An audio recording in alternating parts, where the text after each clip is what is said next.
हाँ बेटा, अब देखिएगा,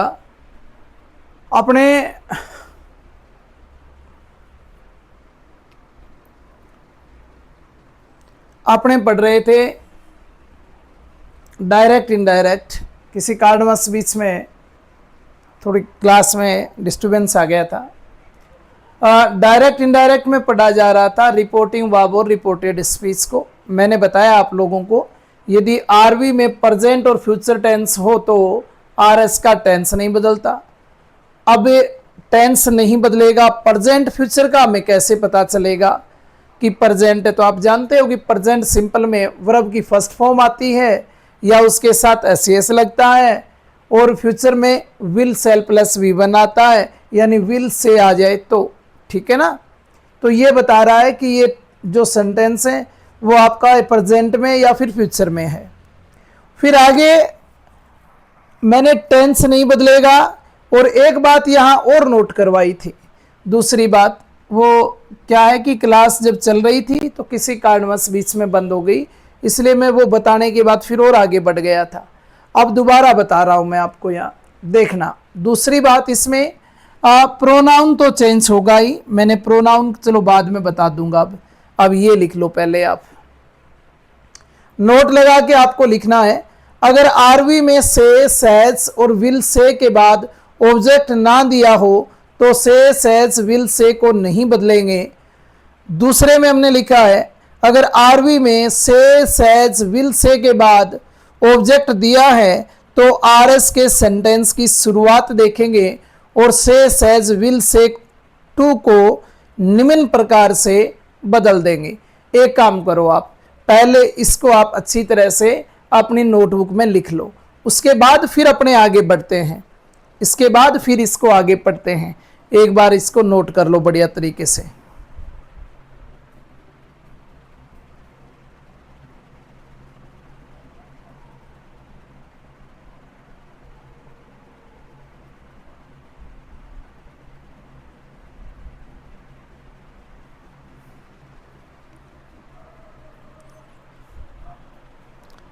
आप लोगों ने इसको नोट कर लिया होगा। चलिए अब इसमें थोड़ा और आगे बढ़ते हैं। चिंता ना करें, सारी बातें मैं आपको बढ़िया तरीके से समझाऊंगा। हालांकि मैं बता भी चुका हूं कि डायरेक्ट नरेशन अपने पढ़ रहे हैं। नरेशन इंग्लिश ग्रामर का अपना तीसरा टॉपिक है, जिसमें मैंने आपको बताया कि नरेशन को डायरेक्ट इनडायरेक्ट भी कहते हैं।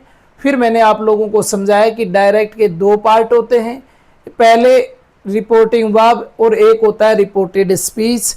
मैंने आपको ये भी बताया था कि जो कोमा से पहले होता है वो रिपोर्टिंग वर्ब कहलाता है, और कोमा के बीच में जो होता है वो रिपोर्टेड स्पीच कहलाता है।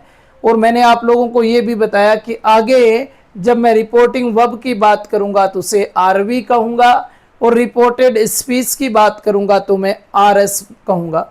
इसीलिए मैंने यहाँ आरवी लिखा है। इस आरवी का मतलब हो गया इन्वर्टेड कोमा से पहले वाला भाग, यानी यदि रिपोर्टिंग वर्ब में प्रेजेंट फ्यूचर टेंस होगा तो आरएस का मतलब रिपोर्टेड स्पीच का टेंस नहीं बदलेगा।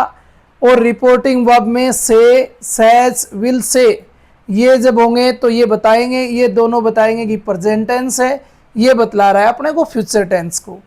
फिर नोट लगा के मैंने आपको ये लिखाया है कि अगर आरवी में से, सेज, विल से के बाद ऑब्जेक्ट ना दिया होना तो से, सेज, विल से को नहीं बदलते हैं। और अगर आरवी में से, सेज, विल से के बाद ऑब्जेक्ट दिया हो तो आरएस के सेंटेंस की शुरुआत देखेंगे और से, सेज, विल से टू को निम्न प्रकार से बदल देंगे। अब वो निम्न प्रकार क्या है वो मैं अब आपको समझाने जा रहा हूं, तो थोड़ा ध्यान देना कि किस प्रकार से अपने बदलते हैं। अब इसको हटा दूं ना मैं, आपने नोट कर लिया होगा। अब चलो इसको हटा के अपने यहां देखते हैं कि हमने क्या लिखा है। भी ऊपर वाली लाइन को तो रखने की कोई आवश्यकता ही नहीं है, नोट लगा के जो लिखा है हमने, क्योंकि इसमें तो आपको बदलना ही नहीं है। से, सेज और विल से को बदलना है तो इसमें बदलना है, और बात कर रहे हैं तो दूसरे की बात कर रहे हैं। अब आपको देखना है कि से, सेज, विल से के बाद ऑब्जेक्ट अगर दिया हो तो आरएस के सेंटेंस की शुरुआत किस तरह से देखते हैं और क्या शुरुआत हो तब से सैस विल से को किस में बदलना है। अपने बात कर रहे हैं कि से को किस में बदलना है, जब से के साथ टू आ जाए, सैस के साथ जब टू दिया होगा तो ऐसा क्या देखेंगे और किस में बदल जाएगा सैस टू, और वी के साथ विल से टू दिया हो तो फिर किस में बदलेगा। टू आने का मतलब बेटा इनके बाद आपको यहाँ ऑब्जेक्ट भी मिलेगा, यहाँ क्या मिलेगा, ऑब्जेक्ट भी मिलेगा, तब आएगा से टू, सैज टू, विल से टू। और इनको बदलना है, और इनको बदलना है ना, तो आपको ये किस में मिलेंगे, ये बेटा आपको आरवी में मिलेंगे। किस में, आरवी में मिलेंगे अपने को, ये आरवी में मिलेंगे। तो ये क्या किस में बदलेंगे, तो ये बताएगा आरएस। कौन बताएगा अपने को, आरएस बताएगा। सर आरएस कैसे बता देगा, आरएस कैसे बता देगा कि आपको इसमें किस में बदलना है। मेरी बात पे गौर करना, यहाँ मैं आपको बताने जा रहा हूं। अगर आरएस की शुरुआत है ना बेटा, इस आरएस की शुरुआत कौन सी, इन्विटेड कोमा के ठीक बाद, इन्विटेड कोमा के ठीक बाद यहाँ आपको सब्जेक्ट अगर नजर आता है ना, क्या सब्जेक्ट की बात कर रहा हूँ, यहाँ अगर आपको सब्जेक्ट नजर आए ना, तो फिर देखना कि ये जो आपका से टू है ना, ये बदल जाएगा टेल में। क्या हो तो वहाँ सब्जेक्ट हो, तो सैज टू है ना आपका, ये टेल्स में बदल जाएगा बेटा। किस में बदल जाएगा, टेल्स में। विल से है ना, ये विल टेल में बदल जाएगा। लेकिन शर्त क्या, शर्त ये है बेटा कि आरएस की शुरुआत जो इन्विटेड कोमा के बीच में जो पार्ट है ना, उसकी शुरुआत किससे हो, उसकी शुरुआत सब्जेक्ट से हो।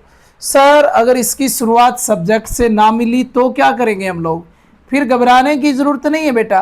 पहले आपको इतना तो पता चला ना कि इसकी शुरुआत अगर सब्जेक्ट से है तो हम किसको बदल रहे हैं, किस में बदल रहे हैं, से टू को टेल में, सेज टू को टेल्स में, और विल से टू को विल टेल में।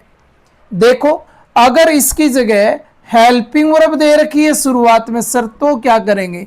देखो आरएस के शुरू में आपको इन्विटेड कोमा और इन्विटेड कोमा की जहाँ शुरुआत होती है वहाँ शुरू में अगर हेल्पिंग वर्ब मिल गई तो कोई बात नहीं, फिर इसको से को टेल में नहीं, फिर से को किस में बदलेंगे, आस्क में बदलेंगे। किस में बदलेंगे बेटा, आस्क में।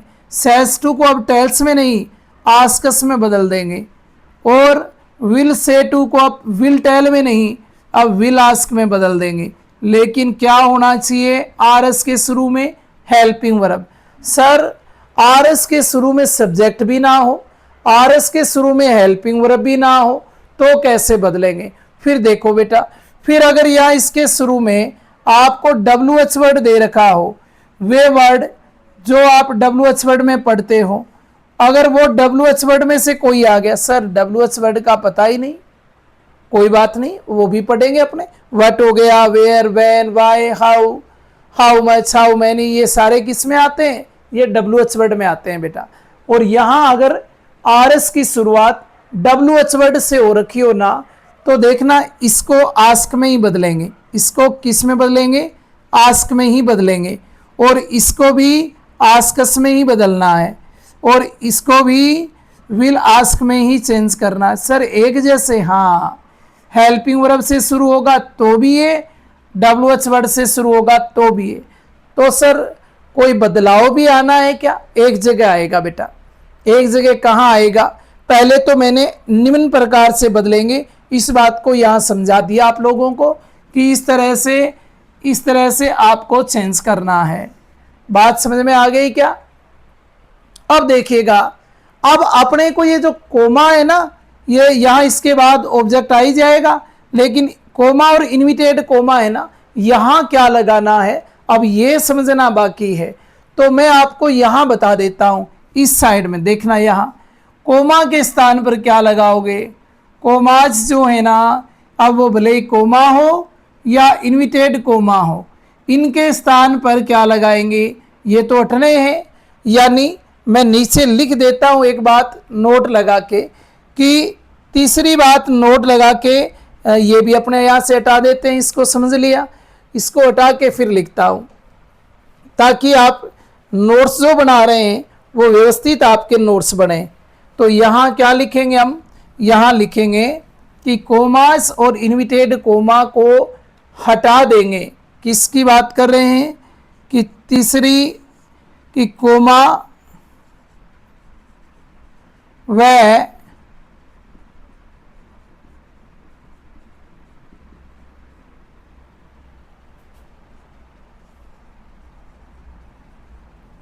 कोमास को हटाकर उनके स्थान पर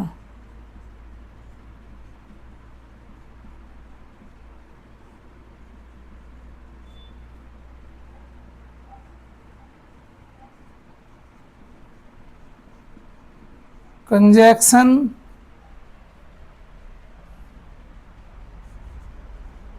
निम्न प्रकार से लगाएंगे। निम्न में से लगाते हैं, और कहाँ नहीं लगाते हैं वो मैं आपको वहां बता दूंगा। अब इधर समझना है, आप इतना लिखने के बाद तीसरी लाइन ये लिखोगे पहले, और ये जब लिख लेंगे तो फिर यहां समझो। अब यहां जब बेटा आप यहां सब्जेक्ट आ रहा था ना, तो आप से को टेल में बदल रहे थे, सेज टू को टेल्स में बदल रहे थे, विल से को विल टेल में बदल रहे थे। यहां जब सब्जेक्ट हो ना आरएस के शुरू में, तो कोमा इन्विटेड कोमा जब हटाओ ना, तो इसकी जगह आप सब्जेक्ट हो तब दैट लगा देना। सब्जेक्ट होगा तो क्या लगाओगे, दैट। अगर हेल्पिंग वर्ब हुई ना बेटा, तो हेल्पिंग वर्ब हुई तो या तो इफ आ जाएगा या वेदर आ जाएगा। और WH वर्ड हुआ ना बेटा, तो फिर कुछ भी नहीं आएगा, वही WH वर्ड ही कंजक्शन का काम करेगा। वो WH वर्ड अब किसका काम करेगा, कंजक्शन का। 3 कंजक्शन लगाने हैं। पहला कि यदि सब्जेक्ट हुआ तो दैट, हेल्पिंग वर्ब हुई तो इफ या वेदर में से, और WH वर्ड हुआ तो WH वर्ड। कौन सा, पहले ये तो पता चला ना कि दैट क्यों आएगा, इफ क्यों आएगा और WH वर्ड क्यों आएगा। ये 3 बातें समझ में आ गई ना। अब इसको आगे बढ़ते हैं। इससे आगे बढ़ने के लिए अब मैं एग्जाम्पल लेऊंगा बेटा, आपको उदाहरण समझाऊंगा, सेंटेंस लेऊंगा जिसमें अपने हाँ एक चीज और बता दूं, हालांकि मैं पहले बता चुका था कि प्रोनाउन भी अपने को बदलना होता है, लेकिन इस थोड़ी सी क्लास में प्रॉब्लम आ गई थी जिस वजह से अपनी क्लास बंद हो गई थी बीच में, इसलिए मेरे को दोबारा बताना पड़ रहा है। खैर कोई बात नहीं, दोबारा बता देता हूं। तो पहला परिवर्तन तो हमने देख लिया कि से, सेज टू और विल से टू को अपने को कैसे बदलना है, ठीक है ना। मैं आपको ये बता चुका था, उसमें कोशिश करूंगा कि वो इसमें ऐड हुई तो ऐड करने की, अगर नहीं हुई तो कोई बात नहीं, दोबारा अपने देख लेते हैं।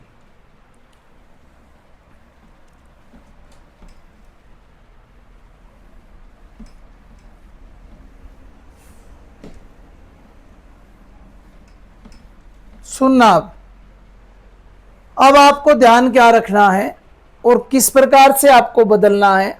चलो 2 नंबर पे लिखो प्रोनाउन चेंज। प्रोनाउन चेंज होगा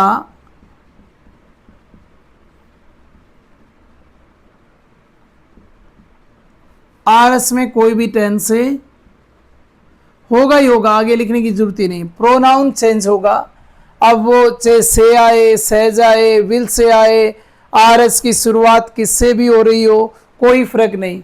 और प्रोनाउन चेंज जो होगा वो कैसे होगा वो और देख लें। पहले तो ये ध्यान रखना कि प्रोनाउन में 3 पर्सन होते हैं, जिसमें अपने बोलते हैं फर्स्ट पर्सन,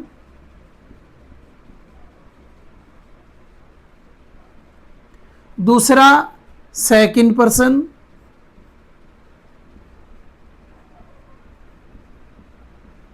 और तीसरा जो होता है ना बेटा उसे थर्ड पर्सन कह देते हैं।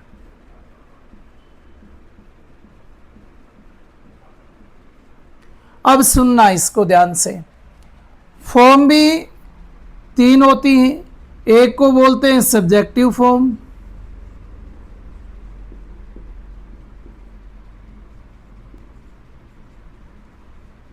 एक होती है सब्जेक्टिव प्रोनाउन, एक कौन सा होता है सब्जेक्टिव प्रोनाउन,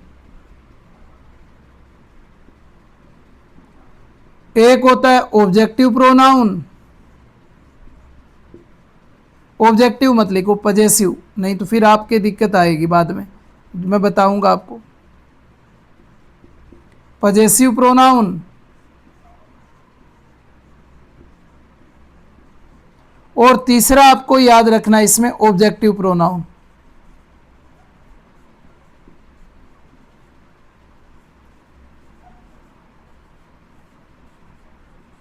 सर ये क्या है, कैसे है, क्यों है, मुझे पता है कि ये क्वेश्चन आपके मन में आ रहा है और आ भी क्यों रहा है ये भी मैं आपको बताने वाला हूं। देखो बेटा, जिसको मैंने सब्जेक्टिव प्रोनाउन लिखा है ना उसको आप पढ़ते हो फर्स्ट फॉर्म, जिसको मैंने पजेसिव प्रोनाउन पढ़ा है ना उसको आपने पढ़ा है सेकंड फॉर्म, और जिसको मैंने ऑब्जेक्टिव प्रोनाउन लिखा है ना उसको पढ़ा है आपने प्रोनाउन की थर्ड फॉर्म। चलो वो भी मैं लिख देता हूँ। ये प्रोनाउन की कौन सी फॉर्म है, फर्स्ट है। ये कौन सी पढ़ी आपने, सेकंड पढ़ी है। और इसको पढ़ा है प्रोनाउन की थर्ड फॉर्म के रूप में। हाँ जी, अब ठीक लगा, अब ठीक लगा ना, कोई बात नहीं, आपको जैसे समझ आए उस भाषा में आप लिख लें। First form, second form, third form लिख लें।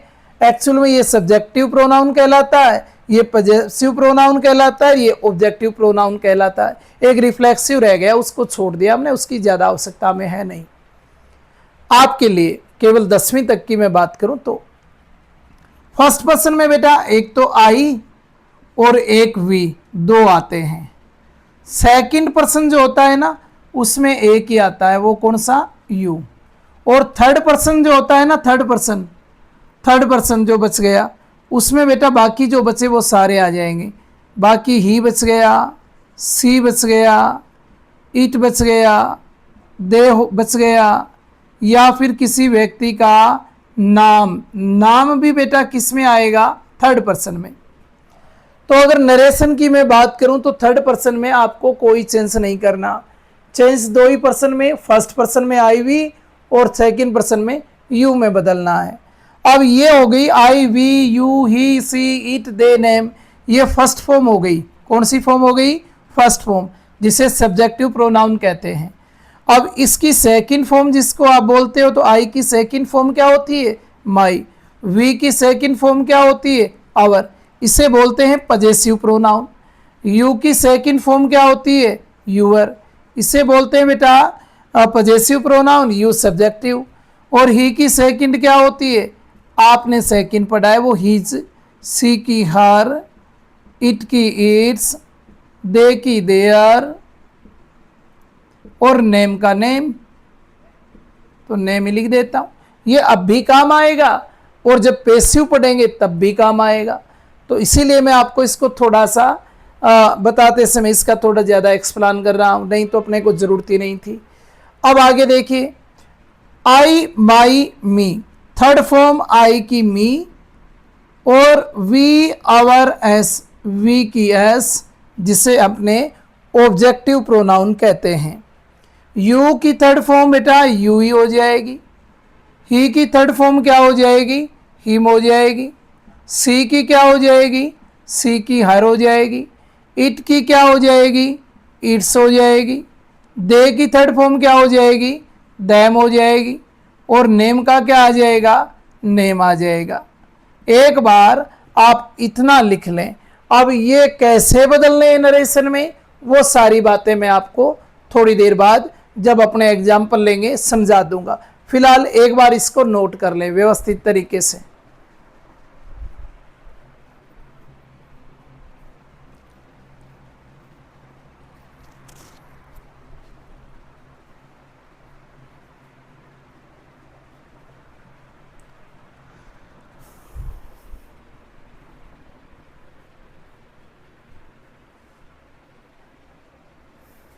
नोट कर लिया होगा। तो दो बातें लिखी हमने, अब अपने समझते हैं, पढ़ते हैं, एग्जाम्पल लेते हैं। तो ये हटा दूं अगर आपने लिख लिया तो, और नहीं लिखा ना बेटा तो कोई बात नहीं, वीडियो को रोक कर लिख लेना या स्क्रीनशॉट लेकर इसका लिख लेना। अब अपने पहले एग्जाम्पल देखते हैं और उसको व्यवस्थित तरीके से पढ़ने का प्रयास करते हैं।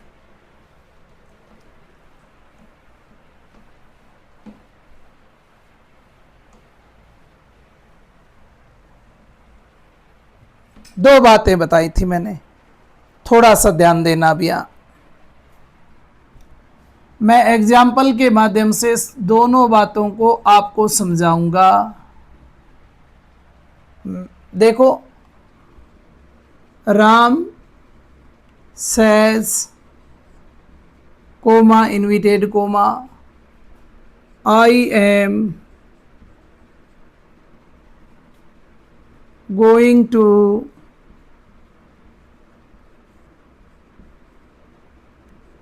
your village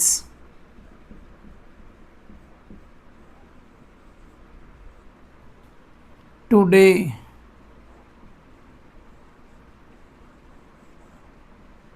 बस इसको देख लो। अब बेटा हमने दो बातें सीखी थी कि यहां से सहज आएगा और विल से आएगा ना तो टेंस नहीं बदलेगा। चलो किसका नहीं बदलेगा, पहले तो मुझे ये बताओ कि इसको क्या कहोगे। ये डायरेक्ट का सेंटेंस है ना, इसमें जो कोमा इन्विटेड कोमा से पहले वाला भाग जो है उसको क्या नाम दोगे। इसका नाम है बेटा, इसको कहेंगे अपने आरवी। आरवी की बेटा फुल फॉर्म क्या होती है, रिपोर्टिंग वर्ब। इसको कहेंगे अपने आरएस। इसको क्या कहेंगे, आरएस, रिपोर्टेड ए स्पीच। अब मैंने आपको ये बताया था कि जब आरवी में से दे रखा हो, सेज दे रखा हो और विल से दे रखा हो, विल से दे रखा हो, तो एक बात तो आपको ये बताई थी कि आरएस का टेंस नहीं बदलता, आरएस का टेंस नहीं बदलेगा। चलो ठीक है जी, टेंस से नहीं बदलेगा तो नहीं बदलेंगे। पर मैंने ये नहीं कहा बेटा कि प्रोनाउन नहीं बदलेगा। मैंने ये तो कहा था कि प्रोनाउन चेंज हो जाएगा, प्रोनाउन बदल जाएगा, बदले जाएगा। तो फिर प्रोनाउन बदल जाएगा ना, तो फिर तीसरी बात आपको ये ध्यान रखनी है, वर्ब जो आनी है ना, वर्ब बदले प्रोनाउन के अनुसार आएगी, बदले प्रोनाउन के अनुसार, बदले प्रोनाउन के अनुसार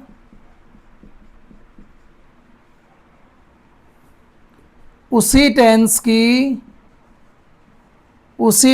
की वर्ब आ जाएगी। इसका मतलब वर्ब बदल सकती है लेकिन टेंस नहीं बदलेगा। बात समझ में आ रही है क्या? सर नहीं आ रही, आप तो लिखते ही लिखते जा रहे हो, समझ कैसे आएगा? एग्जाम्पल में सब बातें समझ में आएगी, वही बातें मैं लिख रहा हूं। तीसरी बात हमने पढ़ी थी जो एक और है कि से, सेज, विल, से को नहीं बदलना जब क्या ना दिया हो, ऑब्जेक्ट ना दिया हो। तो ये आप उसमें देख लेना, आपको लिखी हुई मिलेगी। अब प्रोनाउन बदल जाएगा तो प्रोनाउन कैसे बदलेगा और किस में चेंज होगा? तो प्रोनाउन जो बदलेगा ना बेटा वो आरएस का बदलेगा, आरएस का। किसके अनुसार? आरवी के अनुसार, आरवी के अनुसार। सर पल्ले नहीं पड़ रही है बात, अब पड़ेगी। आपको ये सेंटेंस आप देख रहे हैं ना, जो इसको पता है इसका नाम क्या है, आरवी है। आपको एक काम करना है, पहला जो नाम होना से, सेज, विल, से पहले वाला, उस नाम के ऊपर आप आई लिख लेना, जैसे मैंने लिख दिया। तीन ही बदलने हैं ना, आई, वी और यू। वी को छोड़ दो, आई, यू, दो को याद रखना। पहले नाम के ऊपर आई लिखा और फिर उस नाम का आपने प्रोनाउन निकाल लिया। राम का प्रोनाउन क्या बनता है बेटा? ही बनता है। एरो का निशान लगा दिया बीच में और आपने पहले नाम के ऊपर आई लिखा फर्स्ट पर्सन को और आगे लिख दिया ही। अब इसमें दूसरा नाम तो है ही नहीं। अगर इस सेज के बाद ऑब्जेक्ट होता तो क्या करते वो मैं बाद में बताता। अब इसका मतलब इस सेंटेंस के अकॉर्डिंग आगे सेंटेंस में कहीं भी आई के परिवार से कोई प्रोनाउन आया है ना तो वो ही या ही के परिवार में बदल जाएगा। कैसे बदलेगा देखो। इसको बदलोगे क्या? इसको नहीं बदलेंगे। बदल सकते हैं क्या? हाँ बदल सकते हैं, पर अपने क्यों पंगा ले। बदल तो सकते हैं, मैं आपको बताऊंगा। देखो कैसे। राम सेज, सेज का सेज लिख देंगे। सर यहां क्या लगाएंगे? मैंने आपको बताया था बेटा कि यहां क्या आएगा। ये जो कोमा है ना, एक बार दोबारा लगा देता हूं। देखो यहां तो है कोमा और यहां इन्विटेड कोमा से शुरू है, तो कोमा इन्विटेड कोमा की जगह हमें कुछ लगाना पड़ेगा, कोई कंजक्शन लगाना पड़ेगा। तो कंजक्शन लगाने के लिए आपने यहां देखा कि इसकी शुरुआत किससे हो रही है? इसकी शुरुआत तो सब्जेक्ट से हो रही है, और जब इसकी शुरुआत सब्जेक्ट से हो रही है ना बेटा, तो आपको मैंने बताया था यहाँ आप दैट कंजक्शन का प्रयोग कर लेंगे। बताया था ना? हाँ बताया था। अब देखो इसमें क्या मिला? प्रोनाउन आई मिला, और हम तो पहले ही लिख चुके हैं यहाँ आई के आगे एरो का निशान लगा के कि आगे भाई कहीं भी मुझे आई नजर आया तो मैं उसको ही में बदलूंगा। तो आई किस में बदल जाएगा? ही में बदल जाएगा। हमने एक बात यहाँ लिखी है, देखो प्रोनाउन बदल जाएगा, फिर लिखा है वर्ब बदले प्रोनाउन के अनुसार उसी टेंस की आएगी, उसी टेंस की वर्ब आएगी। यानी इस वर्ब की बात कर रहे हैं, ये दो बार लिख दिया कोई बात नहीं। वर्ब बदले प्रोनाउन के अनुसार उसी टेंस की आ जाएगी। अब इस वर्ब को दोबारा लिखने की आवश्यकता नहीं क्योंकि शुरू में लिख रखा है हमने। तो फिर उसी टेंस की आएगी लेकिन बदले हुए प्रोनाउन के अनुसार। आई की जगह अब किसने ले ली? ही ने ले ली। आई के साथ एम आया। एम कौन से टेंस में आता है? प्रेजेंट कंटिन्यू में आता है। प्रेजेंट कंटिन्यू में और कौन कौन आते हैं? प्रेजेंट कंटिन्यू में तो सर इज भी आता है, प्रेजेंट कंटिन्यू में आर भी आता है। अब आई के साथ एम आता है, बहुवचन करता हो तो आर आता है, सिंगुलर एक वचन हो तो इज आता है। और ये ही कैसा है? ये तो सर ही तो एक वचन है। एक वचन है तो इन तीन में से अब इसके साथ कौन आएगा? सर इसके साथ तो अब ये इज आ जाएगा। बात समझ में आई ना? आगे क्या लिख देंगे? गोइंग लिख देंगे सर, फिर टू का टू लिख देंगे। यूअर सर, यूअर देखो इसमें ऑब्जेक्ट दिया है क्या? नहीं दिया। आपने एक ही नाम के ऊपर आई लिख के तो लिखा है कि ही में बदल जाएगा, यू तो लिखा ही नहीं कहीं, तो यूअर को किस में बदलें? बदलना ही नहीं है। फिर बदलना ही नहीं है तो क्या आ जाएगा? Your village. सर टुडे बदलेगा क्या? ना बेटा नहीं बदलेगा। टुडे कब बदलेगा वो मैं बताऊंगा, लेकिन फिलहाल नहीं बदलना है क्योंकि यहाँ से सेज विल से प्रेजेंट फ्यूचर टेंस होगा, तो ना तो आगे टाइम में टेंस में और ना टाइम एंड डिस्टेंस में कोई बदलाव आपको करना है। आपको सिर्फ प्रोनाउन बदलना है, बदले हुए प्रोनाउन के अनुसार हेल्पिंग वर्ब या मेन वर्ब में बदलाव करना है और कुछ भी नहीं करना। या फिर कोमा इन्विटेड कोमा के स्थान पर दैट, इफ, WH वर्ड उनका प्रयोग करना है। अब देखो क्या सर सेज को अपने बदल नहीं सकते? हमने कहीं पढ़ा था, ये हटा दूं ना, हमने कहीं पढ़ा था कि आप सेज के बाद ऑब्जेक्ट ना दिया हो तो आप ऑब्जेक्ट मान लेना। हाँ बेटा, अगर आपने ये बात पढ़ी है तो ये भी गलत नहीं है। फिर सर कैसे? फिर थोड़ा सा आपको और सोचना पड़ेगा, और मैं ये चाहता हूं कि ज़्यादा परेशान होने की जरूरत ही नहीं। अब मान लीजिए कि आपको सेज को बदलना है, आपको ये ठीक नहीं लग रहा, आपके मन में ऐसा जच गया, तो यहाँ जो नाम दे रखा है ना, अगर मेल का दे रखा है तो आगे फीमेल का लिख लेना, या फीमेल दे रखा है तो आगे मेल का। नाम नहीं लिखना है, उसकी प्रोनाउन की ऑब्जेक्टिव फॉर्म, अरे ऑब्जेक्टिव छोड़ो, प्रोनाउन की जिसको आप थर्ड फॉर्म बोलते हो ना, वो लिखनी है। ठीक है ना। अब यहाँ राम लड़के का नाम है, तो यहाँ लड़की के लिए प्रोनाउन क्या आएगा, लड़की के लिए तो सर सी आता है। तो आप इसको मान सकते हो कि यहाँ ये दे रखा था राम सेज, और अब आपको मानना क्या है, यहाँ प्रोनाउन की थर्ड फॉर्म मानना है हर, और फिर ये मान लेना है। अब मैंने यहाँ मान के सेंटेंस लिखा है, I am going to your village, your a village. अब देखो हमने मान लिया इसलिए इसको एक बार लिख लिया हमने ब्रैकेट में। अब आपको करना क्या है, राम सेज को किस में बदलोगे बेटा, आगे देखो सब्जेक्ट है ना, आगे सब्जेक्ट है तो सेज को किस में बदल देते हैं, टेल्स में। अब जो आपने प्रोनाउन माना है उसको ब्रैकेट में लिख देना, ताकि एग्जामिनर को यूं समझ आ जाए कि बेटे ने इसको मान के किया है। बात समझ में आई। अब इतना करने के बाद अब वही कहानी दोहरानी है, पहले नाम के ऊपर आई लिख लो, और आई के आगे इसका नाम जो लड़के का है तो लड़के की प्रोनाउन लिख लो फर्स्ट फॉर्म, दूसरे नाम के ऊपर आप यू लिख लो, और फिर ये लड़की की प्रोनाउन है तो इसकी फर्स्ट फॉर्म लिख लो यहाँ अपने सी। ठीक है ना। राम टेल्स हर, इतनी बात समझ में आ गई क्या।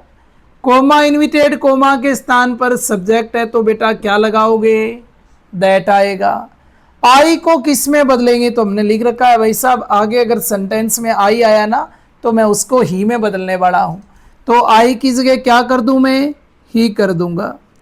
अब यहाँ आई के साथ एम आया है, हमने पढ़ा है कि प्रोनाउन बदलेगा, और प्रोनाउन जब बदलेगा तो बदले हुए प्रोनाउन के अनुसार हेल्पिंग वर्ब और मेन वर्ब आएगी। आई के साथ एम आता है, ये देखो मैंने आपको बताया। प्लूरल सब्जेक्ट के साथ आर आता है, सिंगुलर के साथ इज आता है, सब्जेक्ट के साथ सिंगुलर, तो यहाँ क्या आ जाएगा, गोइंग का गोइंग आ जाएगा, टू का टू आ जाएगा। अब बेटा यहाँ ध्यान देना, यहाँ यू की सेकंड फॉर्म दे रखी है जिसे पजेसिव प्रोनाउन कहते हैं। चलो मत बोलो इसको, सेकंड ही बोल लो आप, क्योंकि यही पढ़ा है हम लोगों ने। तो यू की सेकंड क्या दे रखी है, यूअर दे रखी है, और हमने तो लिख रखा है कि यू को सी में बदलना है। अगर यहाँ यू होता ना तो हम सी में बदलते ना, ना यू की थर्ड फॉर्म भी तो यू ही होती है, तो फिर किस में बदलते वो छोड़ो। लेकिन यू की सेकंड दे रखी है, यू को सी में बदलना था। अब यू की सेकंड आ गई तो सी की सेकंड क्या होती है, याद करो, सी की सेकंड हर होती है। शाबाश। तो यहाँ क्या लिख दूं मैं, हर लिख दूं, और फिर विलेज का विलेज। अब ये दो सेंटेंस, इसमें दोनों में से कोई भी बना सकते हो। आप मान के यहाँ हर करते हो तो इसको टेल्स करिएगा, और जब नहीं मानते हो तो सहज ही रख दीजिएगा। अब इन दोनों में से कोई भी बना के आओ, भले ये वाला बनाओ ये वाला बनाओ, दोनों ही अपनी जगह क्या है, सही है। जो भी बनाओगे वो आपका सही है। अब एक सेंटेंस में आपको दे देता हूं, उसको बना के आप देखना, और फिर अगली वीडियो में फिर अपने इसको आगे पढ़ेंगे। आज हमने इसकी बेसिक जानकारी ली, थोड़ी और मैं आपको एक एग्जाम्पल, आपको थोड़ा होमवर्क दे देता हूं, आप करके देखना। फिर कल की क्लास में मैं आते ही पहले वो एग्जाम्पल समझाऊंगा, और फिर अपने उसके आगे बढ़ेंगे। देखो दूसरा एग्जाम्पल लिखो, मैंने लिखा Kavita, Kavita says to Mohan, Kavita says to Mohan, और आगे लिखा हमने you are calling my name, you are calling my name. इसको बेटा आप करके देखना, इसको आप लोगों को ये होमवर्क दिया है, कितनी सी बात आपको समझ में आई है। कल जब मैं इस एग्जाम्पल को हल करवाऊंगा तो आप उससे मिलान करना, फिर अपने इसको आगे पढ़ेंगे। आज के लिए बस इतना ही। जय श्री राम।